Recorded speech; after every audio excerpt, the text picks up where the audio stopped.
Bismillahirrahmanirrahim. Assalamualaikum warahmatullahi wabarakatuh. Perkenalkan, nama saya Muhammad Rizky. Saya dari kelas 2A Prodi Pendidikan Islam Anak Usia Dini dengan NIM yaitu 12121000039. Di sini saya akan menjelaskan mengenalkan matematika pada anak usia dini. Yang terhormat Bapak dosen pengampu mata kuliah perkembangan kognitif anak. Untuk mempersingkat waktu, saya mulai saja. Sebelum membahas inti, alangkah lebih baiknya kita mengetahui terlebih dahulu mengenai PAUD. Apa itu PAUD?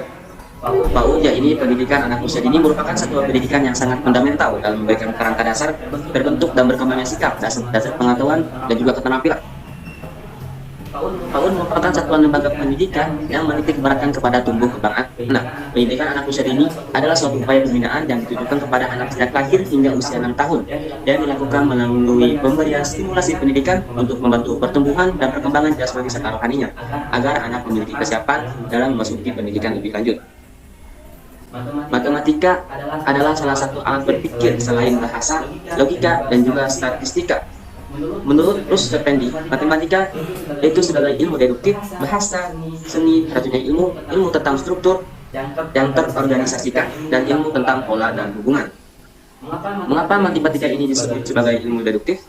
Karena di dalamnya tidak menerima generalisasi yang berdasarkan observasi, eksperimen, dan juga induktif. Adnan Hakim Nasution mengungkapkan dalam bukunya bahwa istilah matematika ini berasal dari kata Yunani yang artinya yaitu mempelajari. Sedangkan menurut KBBI, matematika ini didefinisikan sebagai ilmu tentang bilangan, hubungan antara bilangan dan prosedur operasional yang digunakan dalam penyelesaian masalah mengenai bilangan. Pembelajaran matematika ini pada dasarnya bersifat hierarkis. Dengan demikian, kegiatan pengembangan kemampuan matematika pun hendaknya dilakukan secara bertahap. Thornton menyatakan bahwa matematika hendaknya diperkenalkan sejak dini dan merujuk pada tahapan perkembangan anak. Mengenalkan matematika kepada anak usia dini ini, yang pertama yaitu anak belajar dengan baik jika kebutuhan fisiknya terpenuhi serta akan merasa aman serta psikologinya. Kemudian yang kedua, siklus belajar anak selalu berulang, dimulai dari membangun kesadaran, melakukan eksplorasi, memperoleh penemuan untuk selanjutnya supaya si anak tersebut dapat mempergunakannya. Ketiga yaitu anak belajar melalui interaksi sosial dengan orang dewasa ataupun teman sebayanya. Yang keempat, minat anak dapat memotivasi keinginan belajarnya. Yang terakhir, perkembangan dan belajar anak harus memperhatikan perbedaan individual. Tujuan khusus dalam mengenalkan matematika permulaan kepada anak usia dini menurut Sugiono, tujuannya yaitu agar anak dapat memiliki kemampuan sebagai berikut: dapat berpikir logis dan sistematis sejak dini melalui pengamatan terhadap benda-benda konkret maupun benda-benda yang ada di sekitar lingkungan anak. Kemudian dapat menyesuaikan dan melibatkan diri di dalam kehidupan sehari-hari yang memerlukan keterampilan berhitung.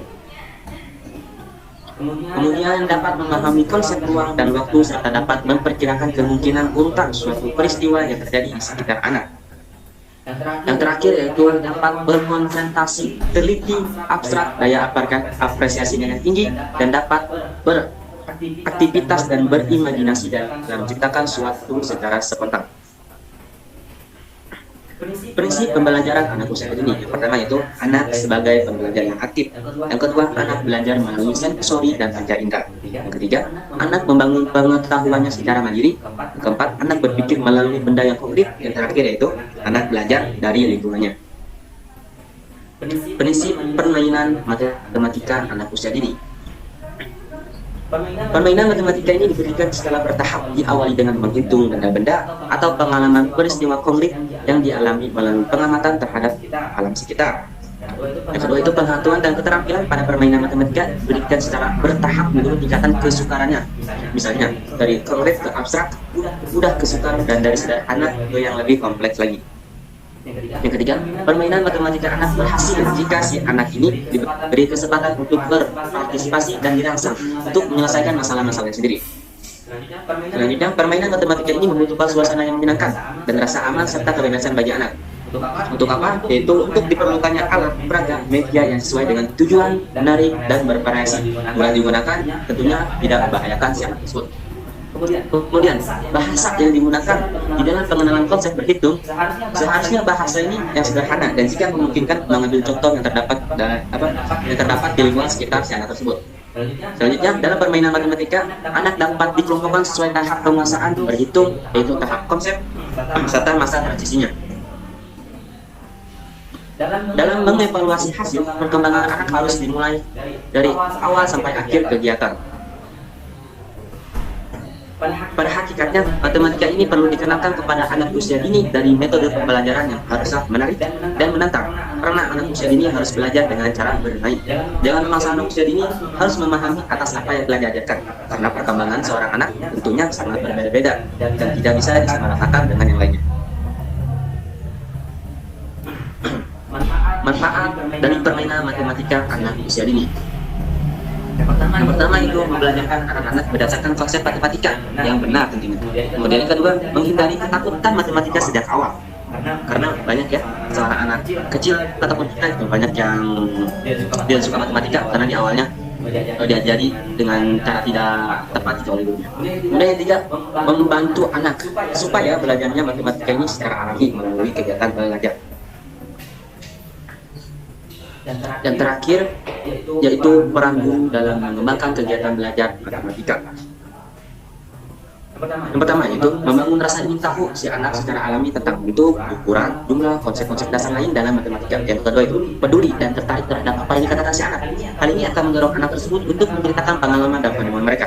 Yang ketiga, penerimaan terhadap seluruh kegiatan matematika yang dilakukan si anak. Hal ini akan mendorong kepercayaan diri untuk tetap berpikir, bertanya, dan berbagi pengalaman tentang berbagai hal yang dialami si anak tersebut. Mungkin cukup sekian presentasi dari saya, kurang lebihnya mohon maaf.